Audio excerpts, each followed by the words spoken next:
બનાસકાંઠાના ડીસાની ફેક્ટરીમાં જે બ્લાસ્ટનો મામલો છે, રાજ્ય સરકારની આકરી કાર્યવાહીની તૈયારીઓ છે। જરૂર પડે રાજ્ય કક્ષાની તપાસ સમિતિ પણ બનાવાશે। તંત્રની જાણ બહાર જ સ્ફોટક પદાર્થ લવાયા હતા। સ્ટોરેજ કે ફટાકડા બનાવવાની પરવાનગી નહોતી।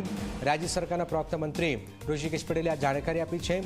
21 નિર્દોષ લોકોના મોત મામલે જિમ્મેદાર કોણ? એક પછી એક ખોટો અપાઈ રહી છે, પણ સવાલનો જે જવાબ છે નથી મળી રહ્યો કે 21 નિર્દોષ લોકોના મોત મામલે જવાબદાર કોણ? માલિક જે હતા બંનેની ધરપકડ તો થઈ છે, પણ નિર્દોષ આપ જોઈ રહ્યા છો, નિર્દોષ લોકોના મોત મામલે એક પછી એક ખો અપાય છે, એ હકીકત છે।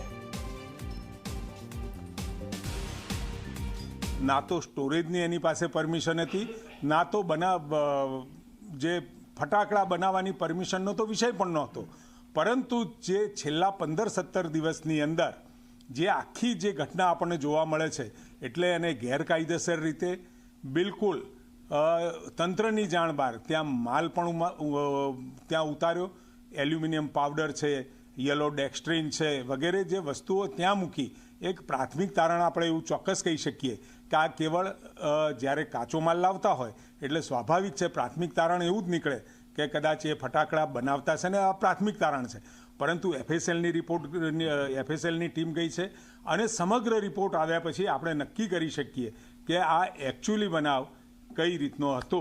આની ખૂબ ડિટેલપૂર્વકની તપાસ પ્રાઇમરી તો એફએસએલની ટીમ આપણે ત્યાં બનાવી જ દીધી છે, પરંતુ રાજ્ય સરકાર તરફથી પણ એફએસએલના સ્પેશિયાલિસ્ટો જે એફએસએલના નિષ્ણાતો કહેવાય એ લોકોને પણ મોકલવામાં આવ્યા છે અને એ પ્રાથમિક તારણ એફઆઈઆરની સાથે ને એફઆઈઆરમાં પણ ખૂબ સંગીન ઇલ્ઝામ જેને કહેવાય કલમો કહેવાય એવી કલમો પણ લગાવી છે।